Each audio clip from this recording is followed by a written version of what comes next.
hablemos de historia.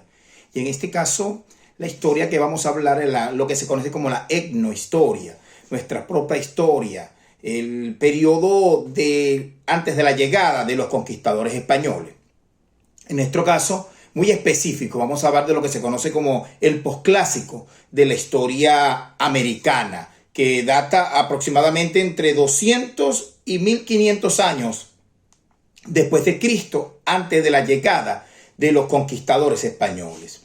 Y muy específicamente en Venezuela. Nosotros no tuvimos una civilización tan desarrollada como la mesoamericana de los mayas, de los mexicas, ni tampoco como la de los incas. No tuvimos esa estructura de estado, ni grandes monumentos arquitectónicos como tuvieron esas civilizaciones. Pero es evidente que también hubo una civilización en todo nuestro territorio que hoy conocemos como Venezuela. Venezuela existía en nuestro territorio diferentes poblaciones. No había un estado unificado como eran los imperios como el Inca, repito, como el Azteca, el Mexica.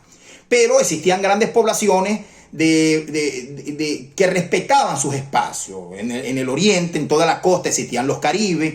En los Andes estaban los timotocuicas, los otomacos, en lo que eran los llanos, que tenían grandes confrontaciones con los caribes, que eran más belicosos, más guerreros. Y los piaroa, entre tantos que habían en los alrededores de lo que hoy se conoce el Estado Bolívar. Pero en el territorio nacional, para los bajistas, que son las personas que especificaban que existían entre 500 o 600 mil habitantes de los pueblos originarios, y los alcistas, que eran los que planteaban que podían existir entre 2 o 6 millones de población indígena. No se sabe con exactitud. Pero en el caso específico que queremos estudiar es los pueblos originarios que vivían en Falcón para la llegada de los conquistadores. Y es el caso de los caquetíos. Los caquetíos eran una población de la rama o de la familia de los arahuacos, que eran, al igual que en todo el Caribe, como los taínos, entre tantas poblaciones, los arahuacos tenían una lengua en común.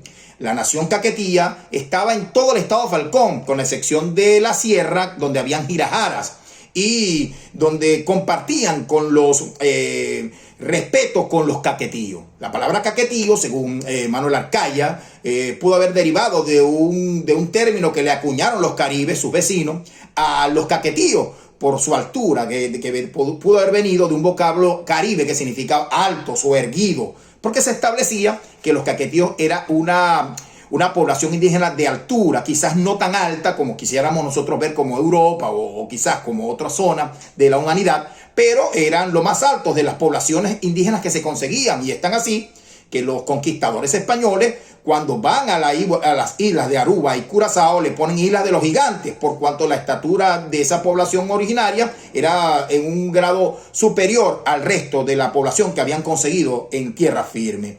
Sin embargo, los caquetíos habitaban en lo que hoy es Curazao, Bonaire y Aruba, y todo lo que es el occidente y el centro de Coro y Paraguaná. Esa era la nación caquetía. Su cultura social, política, era a través del cacicazgo, o sea, caciques que dirigían un sector de la población y un cacique de caciques que se le conocía como el diao o el líder. En este caso, Manaure fue el que quedó registrado en las crónicas de los conquistadores españoles porque fue el último cacique caquetío con aquella poder y aquella influencia en todo este territorio llamado nación caquetía. Sus condiciones o visión o cosmovisión religiosa era que creían en espíritus buenos y malos, como la mayoría de la línea de la familia de los arahuac. Eran espíritus buenos y espíritus malos. Y las familias tenían entre sí estatuillas que representaban los dos. Pero su gran expresión religiosa era el diao. El diao, ellos le daban mística y le daban cierta representatividad divina, muy común en los pueblos originarios. Acuérdense de aquello de Mesoamérica, donde aquella ciudad o población conocida como Teotihuacán, donde los hombres se convertían en Dios y algo así, era para ellos un Dios. Le daban al diao Manaure, le daban hasta potestad para calmar los aires, para sanar enfermedades. Todo eso creían los pueblos caquetíos que podía ser su diao Manaure. La palabra diao es líder, guía, y él representaba el poder social, el poder de liderazgo y el poder religioso todo se concentraba, y por eso Ampíes escribe en sus crónicas, don Juan de Ampíes dice que él se hacía adorar como Dios por el poder que representaba a la nación caquetía. Ellos permitían la poligamia, pero no era poco usada. De hecho, al Diao Manaure en los escritos solo se le comprobaba una sola pareja, una sola esposa, que era Yanira. El Diao Manaure vivía en la capital de la nación caquetía, que no era otra que Todariquiba, ubicada aproximadamente, según Demetrio Ramos, a 5 o 6 leguas de lo que hoy es la ciudad de Coro. Podría ser en la sabana de lo que conocemos Sabaneta, por el río Mitare, muy cerca del Golfo. Conocido, también se conoce esa zona como Juquima. Entonces eso era la capital de la nación caquetía. No era Coro, la Coro que hoy tenemos hoy en día. La Coro que hoy tenemos hoy en día era una planicie, un valle de tuna, con un río de arena, de donde viene la palabra coro o curiana. Coro era eso, la planicie donde los llanos de valles de tunas y un río de arena que eran los médanos que la rodeaban. A la llegada de Juan de Ampíos hijo, que es el que viene en julio de 1527, no funda, y eso es bueno que lo sepamos, no funda Coro, funda Santa Ana, que era un poblado español con menos de 50 personas, que construyen una arcaica casa de palmas y de madera para costumbre de los españoles establecer un poblado donde llegaban y establecerle también el nombre católico del santoral, que era Santa Ana, que cumple el 26 de julio en el santoral católico. Le ponen el nombre de Santa Ana. No fundan Coro, ya Coro, la curiana, existía en la nación caquetía. Fundan Santa Ana, que es una población española respaldada por los indios caquetíos. Por la nación caquetía le da cierta reafirmación a esa fundación, ya que había un acuerdo ya desde 1522.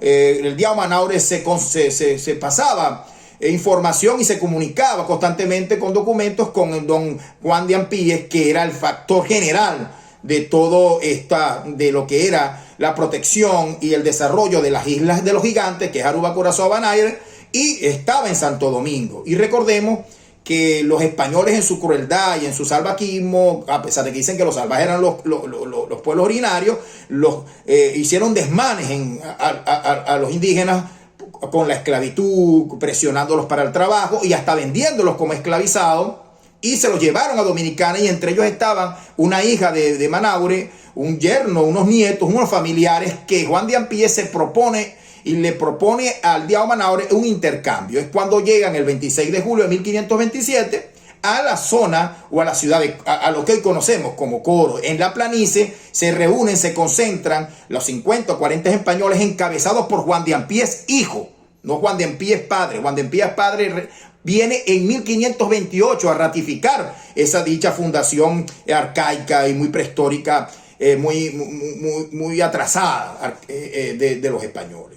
En ese momento se encuentra el Diao Manaure con sus hombres. No se habla exactamente cuántos caquetíos habían. Pudo haber existido 100.000 o 10.000. Le repito, habían alcistas que ponían grandes cantidades y habían otros que ponían menos. Hay un equilibrio, pudo haber sido 30 o 20.000. Pudo haber una confusión entre los españoles. Entonces todos los que hablaban arawak, ellos quizás pensaron que era la misma población caquetía y no los guajiros o otros pueblos originarios que tenían la misma lengua. Los caquetíos constituyeron entonces una cohabitación breve con los españoles, de una manera diferente a los caribes, que confrontaron y guerrearon. Los Diao Manaure con la nación caquetía buscó la tranquilidad que fue violentada cuando llegan los alemanes en 1528, los Welser, y comienzan y expulsan a Ampíes de Coro y detienen ponen preso al Diao Manaure por unos años. Y luego el Diao Manaure, al salir de allí, se da cuenta que el desmán, que venía espantosamente la persecución, la aniquilación, el etnocidio, y ellos deciden pues tomar lo que podían tomar y llevarse una gran parte de nuestra población caquetía, y se van. Hay dos discursos, hay dos hipótesis. Uno, que dicen que se fueron a los lados de Lara, de lo que hoy es Lara, y muere años después en un combate contra los conquistadores españoles. Otros dicen que se fue Palmeta, allá a los lados de Apure, donde poco a poco fueron pereciendo y mezclándose con otras poblaciones originarias. Decir que los caquetíos desaparecieron es erróneo y contrapuesto a todo lo que hemos venido hablando. Los caquetíos se fusionan y muchos caquetíos se quedaron en las tierras falconianas con caciques mucho menor, con menos fuerza. Esos caquetíos incluso irónicamente apoyarían a los conquistadores españoles. Luego, en la guerra de la independencia, no apoyaron a los patriotas, sino a los conquistadores españoles.